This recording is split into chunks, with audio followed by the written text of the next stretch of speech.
ಮಾನ್ಯ ಮುಖ್ಯಮಂತ್ರಿಗಳಿಗೆ ಹೋಲಿಕೆ ಮಾಡಿದರೆ ನಾವೆಲ್ಲ ಬಹಳ ಕಿರಿಯರು. ಮುಖ್ಯಮಂತ್ರಿಗಳು ಬಹಳ ಅನುಭವಸ್ಥರು. 2 ಬಾರಿ ಮುಖ್ಯಮಂತ್ರಿಗಳಾಗಿ ಬಹಳ ದೊಡ್ಡ ರೀತಿಯಲ್ಲಿ ರಾಜ್ಯದ ಜವಾಬ್ದಾರಿಯನ್ನು ವಹಿಸಿಕೊಂಡು 10 ಜವಾಬ್ದಾರಿಯುತ ಕೆಲಸ ಕಾರ್ಯಗಳನ್ನು ಮಾಡಿದಂತಹ ಗೌರವ ತಮಗೆ ಸಲ್ಲಿಸ್ತೇವೆ. ಹಾಗಾಗಿ ಇವತ್ತು ಮಂಗಳೂರಿನ ಈ ಒಂದು ವಿಶೇಷವಾದಂತಹ ಪ್ರಜಾಸೌಧ ಅಂತ ಹೇಳುವಂತಹ ಹೆಸರನ್ನು ಕೊಟ್ಟು ಇವತ್ತು ಉದ್ಘಾಟನೆಯನ್ನು ನೆರವೇರಿಸಿಕೊಳ್ಳಿಕ್ಕೆ ತಾವು ಬಂದಿದ್ದೀರಿ. ಇನ್ನು ಮುಂದಿನ ದಿನಗಳಲ್ಲಿ ನಮ್ಮ ಜಿಲ್ಲೆಗೆ 10 ಬೇಡಿಕೆಗಳನ್ನು ಕೂಡ ತಾವು ಈಡೇರಿಸಿರುವಂತ ವಿಶ್ವಾಸ ನಮಗಿದೆ. ಮೊನ್ನೆ ತಾನೇ ತಾವು ಪತ್ರಿಕೆಯಲ್ಲಿ ಒಂದು ಘೋಷಣೆಯನ್ನು ಮಾಡಿದ್ರಿ, ಎಲ್ಲ ಶಾಸಕರುಗಳಿಗೆ 50 ಕೋಟಿ ಸಿಗ್ತದೆ ಅಂತ ಹೇಳುವಂಥದ್ದು. ಹಾಗಾಗಿ ನನ್ನ ಕ್ಷೇತ್ರಕ್ಕೆ ಕೂಡ 50 ಕೋಟಿ ಸಿಗ್ತದೆ ಅಂತ ಹೇಳುವಂಥ ವಿಶ್ವಾಸದೊಂದಿಗೆ ನಾನು ನಿಮ್ಮ ಹತ್ರ ವಿಶೇಷವಾಗಿ ಮನವಿಯನ್ನು ಮಾಡಿಕೊಳ್ತಾ ಇದ್ದೇನೆ. ಮುಂದಿನ ದಿನಗಳಲ್ಲಿ 10 ಯೋಜನೆಗಳು, 10 ವಿಚಾರಗಳು, ಕೆಲಸ ಕಾರ್ಯಗಳಾಗಬೇಕು. ಇವತ್ತು ಈ ಕೆಲಸ ಕಾರ್ಯಗಳಾಗಬೇಕು ಅಂತ ಹೇಳಿದ್ರೆ ಇವತ್ತು 2 ಕೆಲಸ ಕಾರ್ಯಗಳ ಲೋಕಾರ್ಪಣೆ ಆಗ್ತಾ ಇದೆ. 2 ಕೆಲಸ ಕಾರ್ಯಗಳ ಲೋಕಾರ್ಪಣೆ ಇವತ್ತು ಜನರಿಗೆ ವಿಶೇಷವಾಗಿ ಅವಕಾಶಗಳನ್ನು ಕೊಡುವಂತ ದೃಷ್ಟಿಯಲ್ಲಿ ಈ ಲೋಕಾರ್ಪಣೆ ನಮ್ಮ ಜಿಲ್ಲೆಗೆ ಬಹಳ ಮಹತ್ವದ ಪಾತ್ರವನ್ನು ವಹಿಸಿಕೊಳ್ತಾ ಇದೆ. ಇವತ್ತು ಈ ಲೋಕಾರ್ಪಣೆ 2 ಲೋಕಾರ್ಪಣೆ ಇವತ್ತು ಆಗ್ತಾ ಇರುವಂತದ್ದು ಸ್ಮಾರ್ಟ್ ಸಿಟಿ ಲಿಮಿಟೆಡ್ ಕಂಪನಿಯ ವತಿಯಿಂದ ಅಂತ ಹೇಳುವಂತ ಖುಷಿ ನನಗಿದೆ. ಇವತ್ತು ಸ್ಮಾರ್ಟ್ ಸಿಟಿ ಲಿಮಿಟೆಡ್ ಅಂತ ಹೇಳುವಂಥದ್ದು ಇವತ್ತು ಈ ದೇಶದ ಮಾನ್ಯ ಪ್ರಧಾನಮಂತ್ರಿಗಳ ಕನಸಿನ ಕೂಸಿನ ಯೋಜನೆ.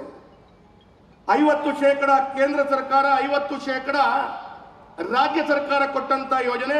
50 ಪ್ರಧಾನಮಂತ್ರಿಗಳು ಘೋಷಣೆ ಮಾಡುವಂತ ಸಂದರ್ಭದಲ್ಲಿ ತಾವು ರಾಜ್ಯದ ಮುಖ್ಯಮಂತ್ರಿಗಳಾಗಿ 50% ಅದಕ್ಕೆ ಹೊಂದಾಣಿಕೆ ಕೊಡುವಂತಹ ಕೆಲಸ ಕಾರ್ಯಗಳನ್ನು ತಾವು ಮಾಡಿದ್ದೀರಿ. ಹಾಗಾಗಿ ವಿಶೇಷವಾಗಿ ಈ ಕೊಡುಗೆ ಮಾನ್ಯ ಪ್ರಧಾನಮಂತ್ರಿಗಳ 50% ಅವರ ಕನಸಿನ ಯೋಜನೆ ಅದರಿಂದ ಇವತ್ತು ಸಂಪನ್ನಗೊಂಡಿದೆ.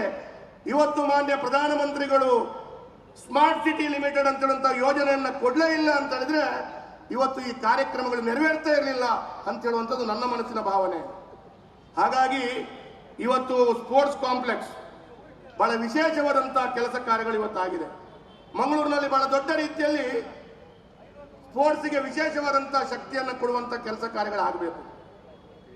ಇವತ್ತು ಶಟಲ್ ಬ್ಯಾಡ್ಮಿಂಟನ್ ಮತ್ತು ಕಬಡ್ಡಿಗೆ ಬಹಳ ವಿಶೇಷವಾಗಿ ಅವಕಾಶಗಳನ್ನು ಒದಗಿಸಿಕೊಳ್ಬೇಕು ಅಂತ ಹೇಳುವ ದೃಷ್ಟಿಯಲ್ಲಿ ಮಂಗಳೂರಿನ ಉರ್ವದಲ್ಲಿ ಅದಕ್ಕೆ ಲೋಕಾರ್ಪಣೆ ಆಗುವಂತ ಶುಭ ಸಂದರ್ಭದಲ್ಲಿ ನಾವಿದ್ದೇವೆ. ಅದು ಕೂಡ ಬಹಳ ಕಬಡ್ಡಿ ನಮ್ಮ ಜಿಲ್ಲೆಯ, ನಮ್ಮ ರಾಜ್ಯದಲ್ಲಿ ಇರುವಂತ ತಂಡದಲ್ಲಿ ನಮ್ಮ ರಾಜ್ಯವನ್ನ ಪ್ರತಿನಿಧಿಸುವಂತ ಯಾವೆಲ್ಲ ಕ್ರೀಡಾಪಟುಗಳಿದ್ದಾರೆ ಅದರಲ್ಲಿ ಸರಿಸುಮಾರು 70% ಜನರು ನಮ್ಮ ಜಿಲ್ಲೆಯ ಕಬಡ್ಡಿಯ ಆಟಗಾರರು.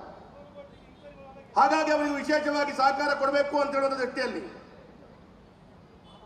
ಕಬಡ್ಡಿ ಕ್ರೀಡಾಂಗಣವನ್ನ ಪ್ರಾರಂಭದಲ್ಲಿ ಸರಿಸುಮಾರು 30-35 ಕೋಟಿ ರೂಪಾಯಿ ಅನುದಾನವನ್ನ ಒದಗಿಸಿಕೊಡ್ಬೇಕು ಅಂತ ಹೇಳುವ ಸಂದರ್ಭದಲ್ಲಿ ಮಾನ್ಯ ನಮ್ಮ ಸ್ಪೀಕರ್ ಅವರು ನಗರಾಭಿವೃದ್ಧಿ ಮಂತ್ರಿಗಳಾಗಿ ಅದಕ್ಕೆ ವಿಶೇಷವಾಗಿ ಅವಕಾಶ ಕೊಟ್ಟರು. ತದನಂತರ ಅವಕಾಶ ಬಂದ ನಂತರ ಇಷ್ಟೊಂದು ದೊಡ್ಡ ಮೊತ್ತದ ಸ್ಪೋರ್ಟ್ಸ್ ಕಾಂಪ್ಲೆಕ್ಸ್ ಮಂಗಳೂರಿಗೆ ಅವಶ್ಯಕತೆ ಇಲ್ಲ ಅಂತ ಹೇಳುವಂತದ್ದನ್ನ ಆ ಸ್ಪೋರ್ಟ್ಸ್ ಕಾಂಪ್ಲೆಕ್ಸ್ ಕ್ಯಾನ್ಸಲ್ ಆದಂತ ಸಂದರ್ಭದಲ್ಲಿ ಕೂಡ ಅದನ್ನ ಪುನರಪಿ ಜೋಡಿಸ್ಕೊಳ್ಬೇಕು ಅಂತ ಹೇಳುವ ದೃಷ್ಟಿಯಲ್ಲಿ ಅವತ್ತು ವಿಶೇಷವಾದಂತಹ ಪ್ರಯತ್ನಗಳು ನೆರವಿದವು.